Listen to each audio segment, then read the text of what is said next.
This week, the world edged closer to a boiling point, from fuel-starved hospitals in Gaza, to growing war pacts in Asia, to a gold-backed power play out of Africa. The balance of global power isn't just shifting, it's being shoved. This is the Watchtower Report, where strategy meets reality. Here's what you need to know from July 7th to July 12th. Gaza's fuel collapse. In Gaza, catastrophe isn't coming, it's already here. The United Nations issued an urgent warning this week. Fuel reserves in Gaza are almost gone. That means no power for hospitals, no clean water, no sanitation, no humanitarian corridors. Over 800 people have now been killed at or near aid sites since May. Israel's strikes continue, hitting cities like Khan Yunis and Deir al-Balah. And while ceasefire talks are ongoing, they're stuck, mostly over Israeli withdrawal conditions. France and Saudi Arabia have delayed their joint peace summit until late July, with Paris pushing hard for a two-state framework. But on the ground, aid trucks aren't moving, and people are dying. Iran, BRICS, and the nuclear question. In Tehran, the message is clear. They're willing to talk, but not on their knees. Iran's Foreign Minister Abbas Araghchi said Iran would resume nuclear talks with the United States if it receives guarantees against future Israeli or American attacks on its nuclear infrastructure. This comes after U.S. forces reportedly targeted underground Iranian facilities last week. Meanwhile, BRICS leaders met in Rio, issuing a quiet but firm condemnation of these escalations. Though they didn't name names, the message was unmistakable. Western pressure campaigns are pushing Tehran deeper into the BRICS bloc, and that means more integration with China, more tech transfers with Russia, and more defensive solidarity with North Korea. Russia and North Korea. A new axis. Speaking of North Korea, the Russian Foreign Minister, Sergei Lavrov, arrived in Wonsan this week. The visit was more than symbolic. Lavrov warned the US, South Korea, and Japan not to form new military alliances that target Pyongyang. In return, Kim Jong-un reaffirmed support for Russia's war in Ukraine. The message? Moscow and Pyongyang are back-to-back now, and they're inviting Beijing to the table. China's foreign minister, Wang Yi, made it plain. Beijing does not want Russia to lose in Ukraine. In fact, Chinese analysts now frame Moscow's success as China's strategic win.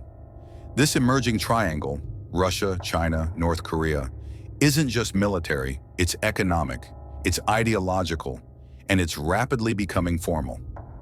U.S. geoeconomics and African outreach. Meanwhile, in Washington, the new front is geoeconomics. President Trump raised tariffs again, targeting 14 countries, including key U.S. allies in Asia and Europe. That announcement sent gold soaring past $3,300 per ounce, its highest level this year. But the U.S. isn't just using tariffs, it's also courting Africa. This week, Trump hosted leaders from Gabon, Liberia, Mauritania, and Senegal. The goal? Critical minerals, deep-sea ports, and a long-term strategy to keep Chinese and Russian influence off West Africa's shores. It's not charity, it's economic warfare. The U.S. wants Africa's lithium, cobalt, and rare earths before Beijing locks them in with long-term deals. Europe's realignment across the Atlantic. Europe is rethinking everything.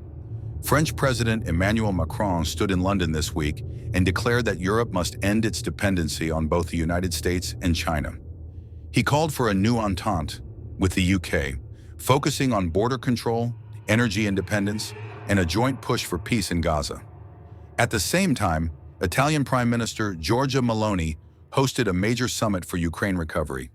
With Ukraine facing a $19 billion shortfall, Italy pledged 300 million euros, and the Vatican offered to host peace negotiations.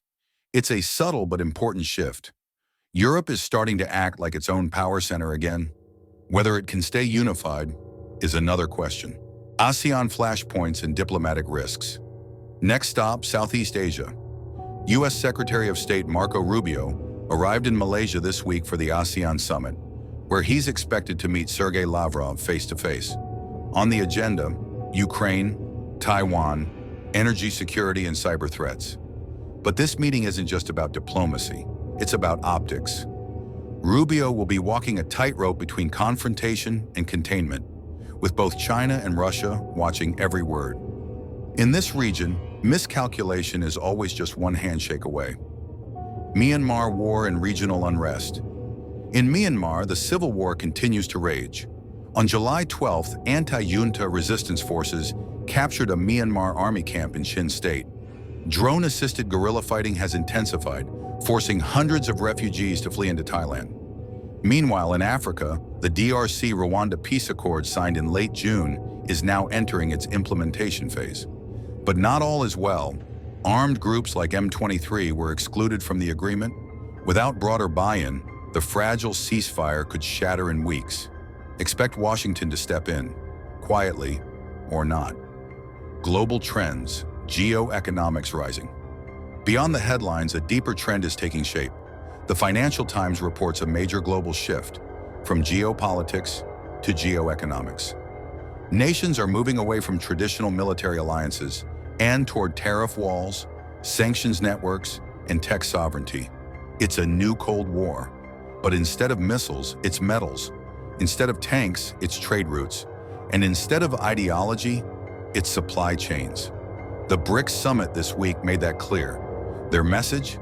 The West is over-leveraged, and the future belongs to those who can build economic autonomy, fast.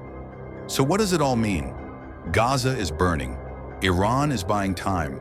Russia and North Korea are bonding. China is playing both sides, quietly. And the US is throwing its weight around, economically, diplomatically, and ideologically.